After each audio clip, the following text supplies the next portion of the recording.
উপজেলায় যথেষ্ট সংখ্যক প্রেসিডিং অফিসার, সরকারি প্রেসিডিং অফিসার, ওপেনিং অফিসার না পাওয়া যায়, তাহলে তারা পার্শ্ববর্তী উপজেলা থেকে নেওয়ার জন্য প্রস্তাব দিলে আমরা অনুমোদন করে দেব, এভাবে বলা আছে।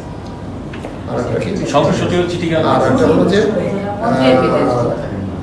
যেহেতু আমরা দেখতে পাচ্ছি যে অনেক জায়গায় এই মানে অনেক স্থানে মাননীয় মন্ত্রী এবং মাননীয় এমপি মহোদয়দের প্রার্থী আত্মীয় স্বজন আছে বলে জানা যাচ্ছে, অতএব যাতে তারা কোনো প্রভাব বিস্তার করতে না করেন এই নির্বাচনে, তারা যেন নিরপেক্ষ ভূমিকা পালন করেন, এই জন্য আমাদের নির্বাচন কমিশন একটা সিদ্ধান্ত নিয়েছে যে আমাদের কমিশন সচিব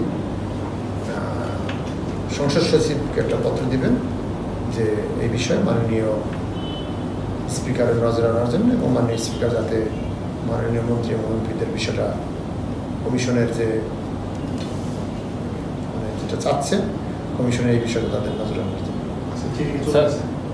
এইটা তো বলা কঠিন রে ভাই, এটা তো 3 দিন আগে আমরা অনুমোদন করে দিয়েছি ফাইনালি, সম্ভবত চলে গেছে না যাওয়ার কারণ নেই, কারণ ড্রাফট দেখে দিয়েছি আমরা। ভোট ভালোভাবে বলছেন স্যার, 7ই জানুয়ারিতে নির্বাচন আমরা উপজেলা নির্বাচন আরও সুষ্ঠু এবং শান্তিপূর্ণভাবে হবে বলে আমরা এই জন্য আশা করি, যেহেতু এটা জাতীয় নির্বাচনের সময় আমাদের 300 আসনে একসাথে নির্বাচন করতে হয়েছে, আর এটা আমরা ধাপে ধাপে করছি।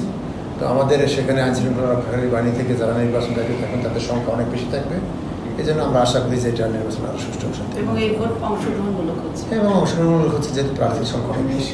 মানে বিএনপি লোকরাও আছে না, আমি সেইভাবে কোনো কিছু বলছি মানে আপনারা এই ভোট নিয়ে সন্তুষ্ট? আমরা সন্তুষ্ট বা অসন্তুষ্ট না, জনগণ যদি সন্তুষ্ট থাকে, ভোটাররা সন্তুষ্ট থাকে, তাহলে আমরা সন্তুষ্ট। শেষ প্রশ্ন স্যার, জি, মন্ত্রী এমপিদের প্রভাব কি চ্যালেঞ্জ মনে করছেন কিনা, আর কি বার্তা দেন? না, এটা তো আগে ভাই কতবার বলবো, আমরা বলেছি কেন আপনার ফোন ডিবিসির সাথে আপনাদের জয়েন্ট স্টক কোম্পানি।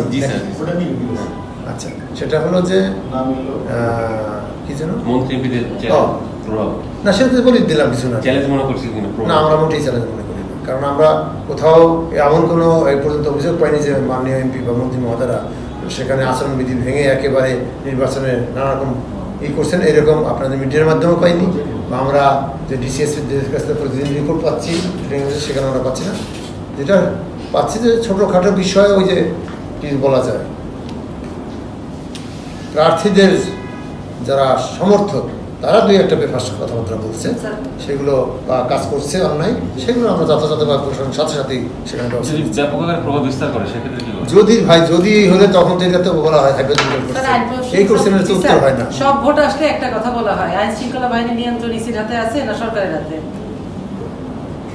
নির্বাচনের ক্ষেত্রে আইন শৃঙ্খলা বাহিনীর নিয়ন্ত্রণ 100% নির্বাচন কমিশনের